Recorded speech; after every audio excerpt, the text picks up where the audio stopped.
Esta es la Red Intermaná. Cambio 180. El tesoro de David no es un comentario a los salmos únicamente. En primer lugar, es un comentario a toda la Biblia completa a través de los salmos. Y en segundo lugar, en que no es el comentario de un solo autor. El tesoro de David tiene más de 1000 autores. Desde el siglo II, desde Orígenes hasta pasando por los padres de la Iglesia, luego los místicos de la Edad Media, los reformadores, los escritores puritanos, sobre todo Spurgeon utilizó mucho los escritores puritanos contemporáneos del propio Spurgeon, y actualmente pues yo esta obra la he ampliado también con algunos autores del siglo XX, como Francisco da Cueva, como José María Martínez, algunos especialistas en salmos.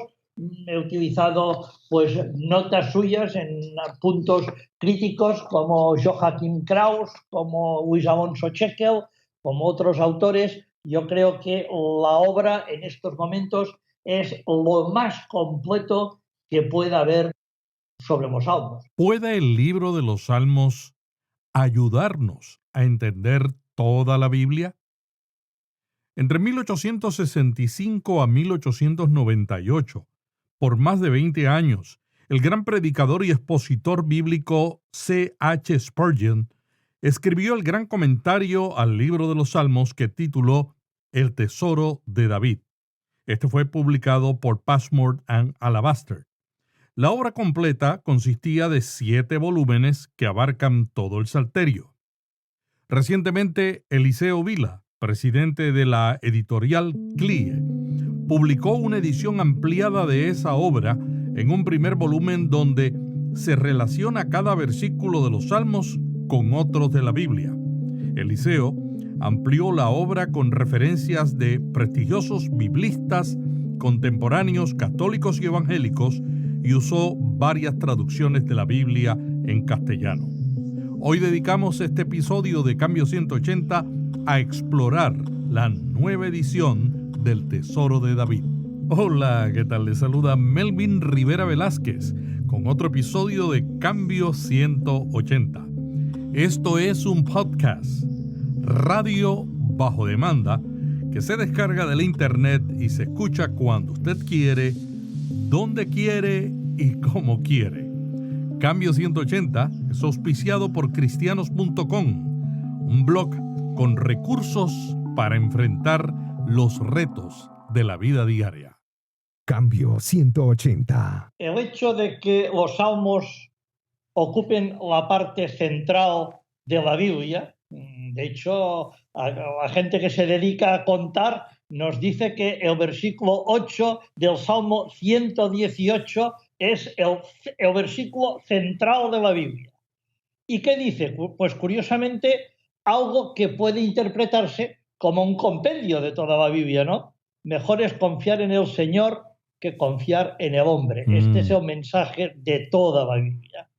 Pues yo te diría, como afirmaba Atanasio de Alejandría, que los salmos son como un resumen, son como un compendio de toda la Biblia. Los salmos, decía Atanasio, expresan de forma resumida y envuelto en melodía poética todos aquellos acontecimientos que los demás libros de la Biblia nos cuentan en prosa, pero con un detalle, con una gracia peculiar, aplicándolos a la experiencia, a la realidad de la vida, ajustados a los altos y bajos del alma humana. Y esto creo que es el valor que tiene el libro de los Salmos para el creyente. Es decir, que podemos identificarnos con los Salmos porque estos contienen todos los aspectos que enfrentamos en la vida diaria. Por ejemplo, en el Pentateuco encontramos la ley. Los libros históricos nos hablan de hombres y mujeres que a veces acataron y otras veces quebrantaron esta ley. ¿Qué hacen los salmos? Los salmos van más allá, penetran en las emociones de esta gente que acataron o quebrantaron la ley. Nos dicen cómo se sintieron después de haber obedecido o desobedecido la ley, y nos remarcan las lecciones espirituales que de ello tenemos que aprender. Yo creo que eso es un valor extraordinario. ¿Por qué el gran predicador y expositor bíblico Spurgeon dedicó una gran parte de su vida a escribir un amplio comentario del libro de Salmos? Es una cosa que yo, incluso cuando empecé a trabajar con el Tesoro de David y cuando empecé a familiarizarme de pequeño, cuando mi padre trabajaba en él, era algo que no acababa de entender. Y uno se pregunta, ¿no hubiera sido mejor que Spurgeon nos dejara como herencia un comentario completo a toda la Biblia, como hicieron otros tantos, Matthew Henry, John Hill, Adam Clarke? ¿Por qué tanto empeño de Spurgeon en comentar únicamente los Salmos, un solo libro de la Biblia? Pues yo te diría que hay una razón. A diferencia de otros comentaristas, Spurgeon, partiendo de esto que decía Atanasio, que los Salmos son un resumen de toda la Biblia, utiliza los Salmos para comentar toda la Biblia. Spurgeon, en lugar de comentar la Biblia partiendo del texto para llegar al concepto, va del concepto al texto. Y la comenta utilizando como bosquejo este soberbio y magistral compendio que decíamos antes de todos los temas de la Escritura que encontramos en los Salmos. Yo te puedo decir que no hay un solo versículo importante de la Biblia que en el Tesoro de David se quede sin su correspondiente exposición. Y esto se demuestra por los índices que lleva la versión española del Tesoro de David detrás, donde hay más de 8.000 citas bíblicas. Tú puedes buscar cualquier versículo de la Biblia y encontrarás no uno, varios comentarios a este versículo de la Biblia, pero enlazado con los Salmos. Y además, Spurgeon, a diferencia de otros comentaristas, no se limitó a sus propias exposiciones. Se pasó años y años revisando las grandes bibliotecas de Londres, especialmente la del Museo Británico, centenares, miles de comentarios desde el siglo II hasta su época y transcribió en el Tesoro de David, junto con su propio comentario, lo mejor de cada uno de ellos. Yo creo que esto es un trabajo magistral. Le tomó 20 años, pero creo que valía la pena, porque como ponemos en el subtítulo de la obra en español, el Tesoro de David es la revelación escritural, la Biblia entera comentada a través de los Salmos. Eliseo, ahora a los autores les gusta escribir libros de pocas páginas. Cuando uno ve lo que hizo Spurgeon, uno dice, ¿qué ha hecho que este libro, a través de los siglos, sea una referencia obligada para los que estudian el libro de Salmos? Yo creo que el Tesoro de David tiene algo que no tiene ninguna otra obra que se haya publicado en la literatura cristiana evangélica. Es un compendio del pensamiento cristiano evangélico desde los primeros siglos hasta nuestros días. Mira, mi padre, como tú sabes, estuvo durante 30 años batallando con la dictadura y con la intolerancia religiosa en España, con pastores en la cárcel, con las iglesias cerradas, y tuvo que afrontar la acusación de que los protestantes éramos una secta de herejes. Y yo te digo, yo lo viví en muchas ocasiones. ¿Qué hizo mi padre para demostrar que el mensaje evangélico que predicamos cuenta con una línea hermenéutica de continuidad histórica? Pues recurrir al Tesoro de David. Recurrir al trabajo que hizo Spurgeon en el Tesoro de David. Mira, el problema que tenemos nosotros los cristianos evangélicos es que hemos roto con la tradición de la Iglesia. Queriendo separarnos de Roma, hemos roto bastante con la historia de la Iglesia. A veces digo yo, como si el Espíritu Santo se hubiera ido de vacaciones con la muerte de los apóstoles y hubiera regresado ahora con nosotros. Y nos saltamos 20 años de historia. Y esto no puede ser. Yo recuerdo muy bien cómo mi padre rebatía a los que nos llamaban secta y nos llamaban herejes. ¿Sabes qué les decía? Les decía, se equivocan. porque nuestras doctrinas evangélicas coinciden plenamente con la enseñanza de los más grandes hombres de Dios a través de toda la historia de la Iglesia. Si alguien se ha desviado de sus enseñanzas, no somos nosotros, somos ustedes. Sacaba citas del tesoro de David y esto sí que es un argumento contundente para rebatir a todos los que dicen que somos una secta. A ver, ¿cómo podemos demostrar que no somos una secta? ¿Podemos demostrar que el pensamiento evangélico tiene una continuidad histórica? Sí podemos, porque Spurgeon se ocupó de hacerlo en el Tesoro de David. Y si me permites, te voy a poner un pequeño ejemplo, ya que estamos en el año de la Reforma. Yo creo que si estamos en el año de la Reforma, tenemos que hablar de la Reforma. Mira, Melvin, ¿cuál ha sido desde la época de la Reforma el tema doctrinal más conflictivo y más debatido entre el protestantismo y la Iglesia Católica? Tú lo sabes, sin duda, el de la fe y las obras, ¿no? Y ahora podríamos ir a una pregunta. ¿Tiene nuestra visión evangélica, cristiana evangélica, sobre la fe y las obras una continuidad hermenéutica histórica que podamos demostrar? Pues por supuesto que la tiene. Y el tesoro de David es la herramienta para ayudarnos a demostrarlo. ¿Cómo? Pues te voy a poner el ejemplo. Agarro el tesoro de David, me voy al índice de referencias, ya te he dicho que hay más de 8.000 textos bíblicos ordenados por capítulos y versículos, y busco el texto bíblico más emblemático que pueda haber sobre la fe y las obras. Efesios 2:8. De gracia sois salvos. Y veremos que el índice del tesoro de David nos indica varios enlaces de estas palabras de Pablo con diversas exposiciones por distintos autores. Ambrosio de Milán, Juan Crisóstomo, Teodoreto, Casidoro, Agustín. Me voy a quedar, porque es el más conocido, con el comentario de Agustín. ¿Qué hace Agustín? ¿Y qué valor tiene el tesoro de David? Comentando el Salmo 145:7, que dice: proclamarán tu bondad y cantarán tu justicia, Agustín enlaza este versículo del Salmo 145 con Efesios 2:8. ¿Y qué nos dice? Te voy a ver el comentario de Agustín de Hipona. Fijaos, dice Agustín, que a pesar de haber dicho por gracia sois salvos, el apóstol añade no de vosotros. ¿Y por qué?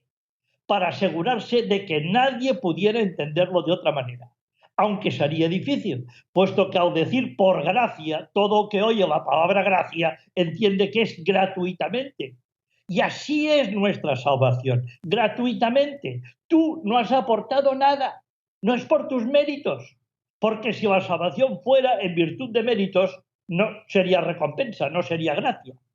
Es por ello que el apóstol deja tan claro: por gracia sois salvos por medio de la fe, y esto no de vosotros, sino que es don de Dios, para que nadie se gloríe. Y esto último, sigue diciendo Agustín, lo añade el apóstol pensando en los soberbios, en aquellos que se vanaglorian de sí mismos y que, ignorando la justicia de Dios, pretenden proclamar y cantar la suya propia. A estos les concreta: no de vosotros, porque es don de Dios. ¿O hemos hecho nosotros algo para merecer la salvación? Atended bien a lo que dice el apóstol: no por obras para que nadie se gloríe. Entonces os preguntaréis: ¿no hacemos nosotros buenas obras? Sí, sí que las hacemos, pero no nosotros, sino Dios en nosotros, ya que por medio de la fe habita en nuestro corazón aquel que obra en nosotros las buenas obras. Esta obra no solamente está citando teólogos protestantes, sino también los padres de la Iglesia. A ver, toda la patrística está dentro. Yo te puedo decir, Melvin, que no hay sacerdote católico ni pastor evangélico de nuestros días que pueda explicar la fe y las obras mejor de lo que hizo Agustín. O podrá decir más alto, pero no más claro. Y yo digo, y estamos en el año de la Reforma, Melvin, Lutero, que era monjo agustino, nos extraña de que se expresara siglos después sobre la fe y las obras como con la contundencia que Lutero se expresó. ¿Cómo nació este proyecto en Editorial CLIE? Bueno, el proyecto era el sueño de mi padre. Mi padre fue discípulo de Spurgeon en segunda generación. Spurgeon murió en el 1892 y mi padre nació en el 1902, pero mi padre fue discípulo de uno de los discípulos de Spurgeon, Monsieur du Barry.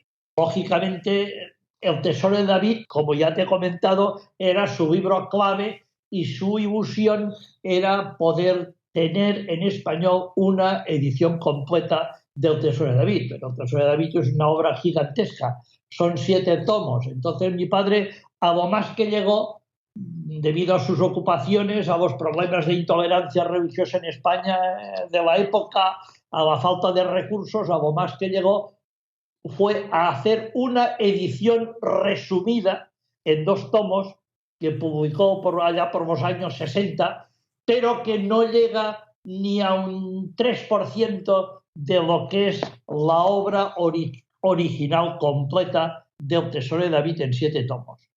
Entonces, cuando murió mi padre en el 1992 y yo decidí de que debía dedicar parte del resto de mi vida a completar la ilusión de mi padre, que era que el pueblo evangélico de habla hispana pudiera tener una versión entera, íntegra, completa de esta obra magistral.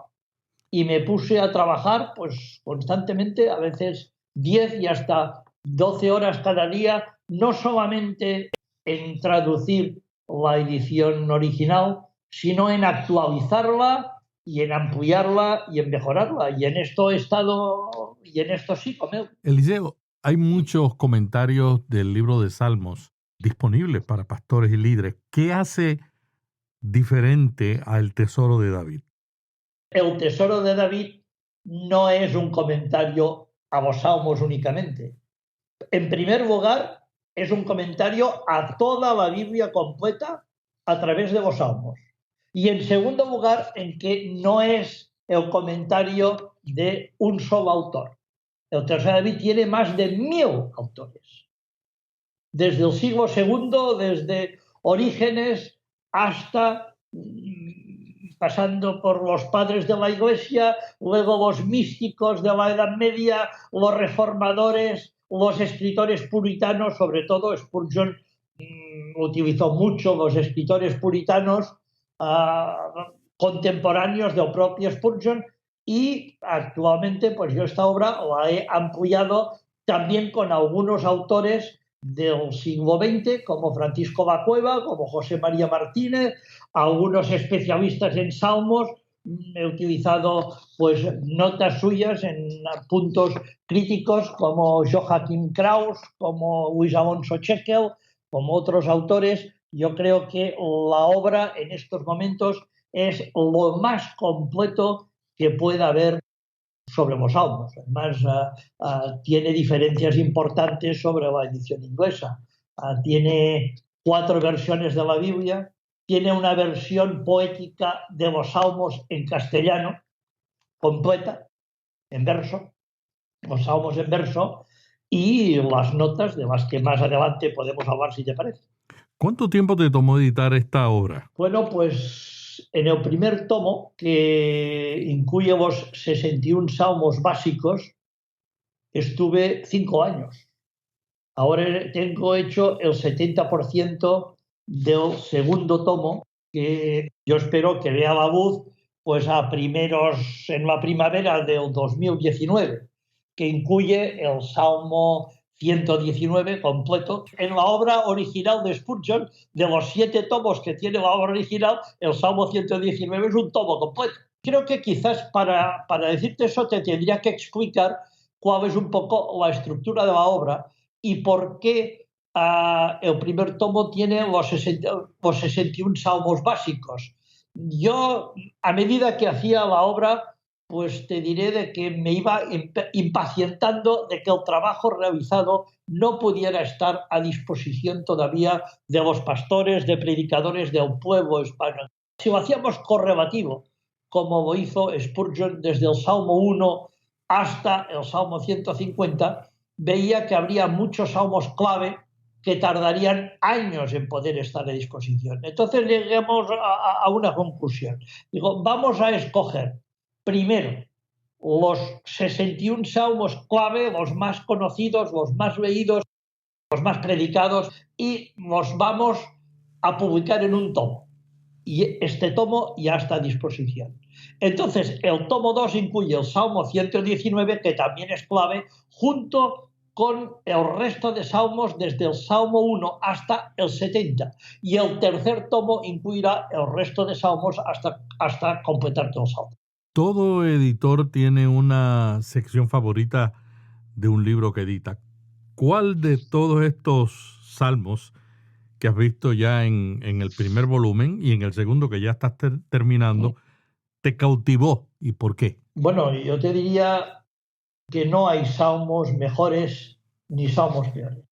Cada salmo es distinto y cada salmo tiene su valor, y yo me doy cuenta cuando trabajo cada salmo, y te puedo decir que muchas veces personalmente se me llenan los ojos de lágrimas. Yo no podría explicar el bien espiritual que a mí personalmente me está haciendo trabajar en esta obra, y me emociona pensar en el bien que esta obra puedo hacer a tantos pastores, a tantos predicadores y a tantos creyentes. Todos los salmos son maravillosos y extraordinarios, y de todos aprendemos y todos nos elevan el alma dependiendo de las circunstancias que estamos atravesando. Cada uno tiene su salmo favorito, por supuesto. Yo personalmente me quedo con el 19 y el 23, si me preguntas cuál.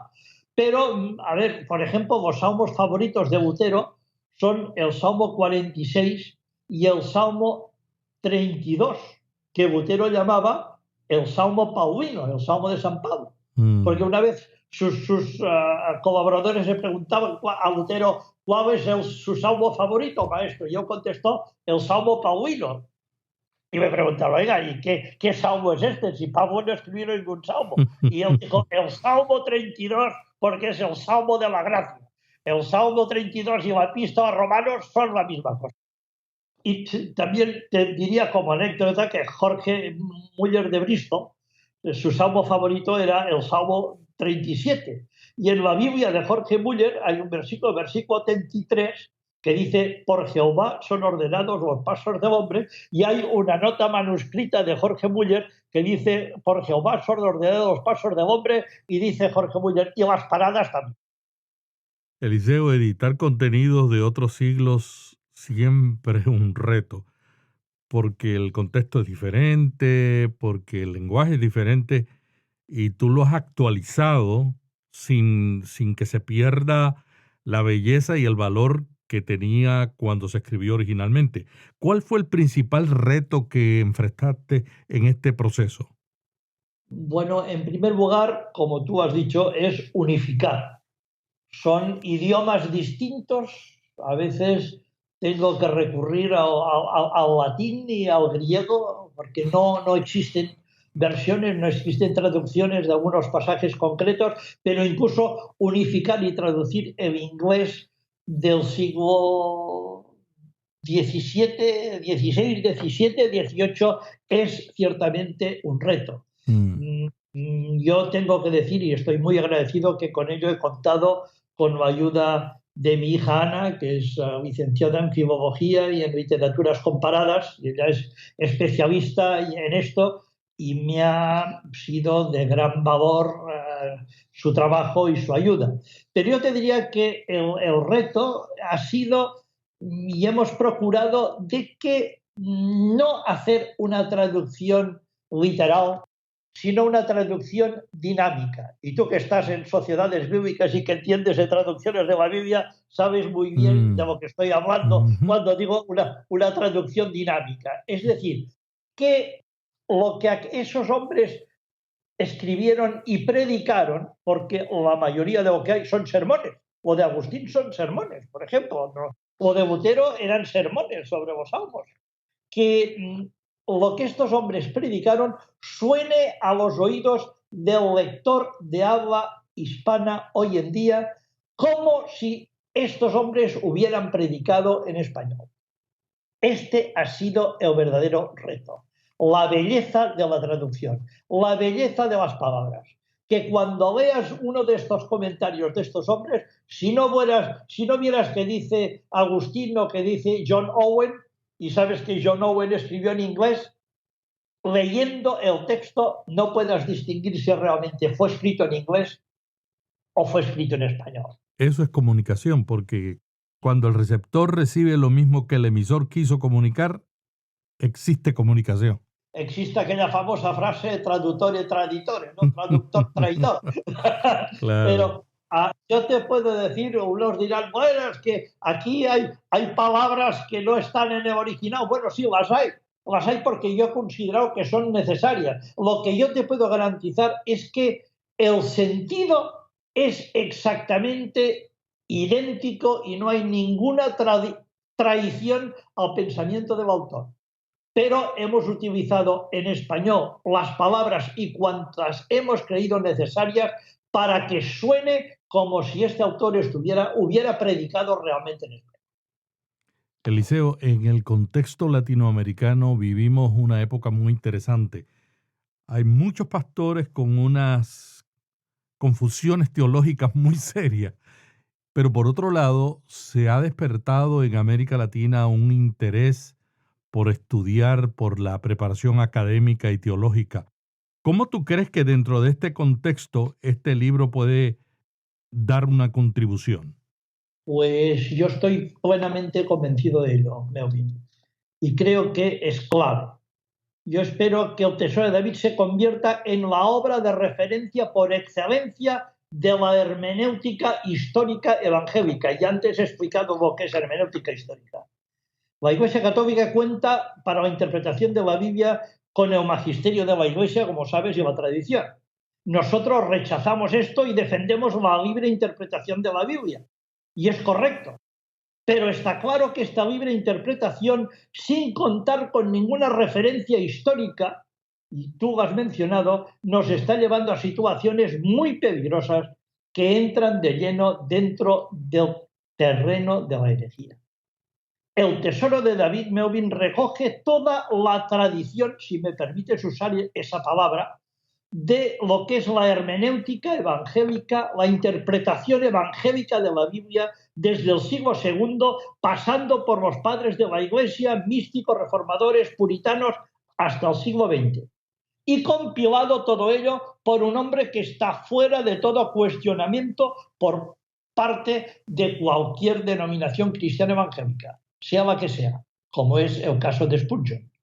Mi pretensión es que cualquier predicador, a partir de ahora, antes de subir a un púlpito a predicar sobre un versículo, busque este versículo en el índice de textos bíblicos del Tesoro de David y lea lo que han dicho sobre este mismo versículo cientos de comentaristas a lo largo de toda la historia de la Iglesia.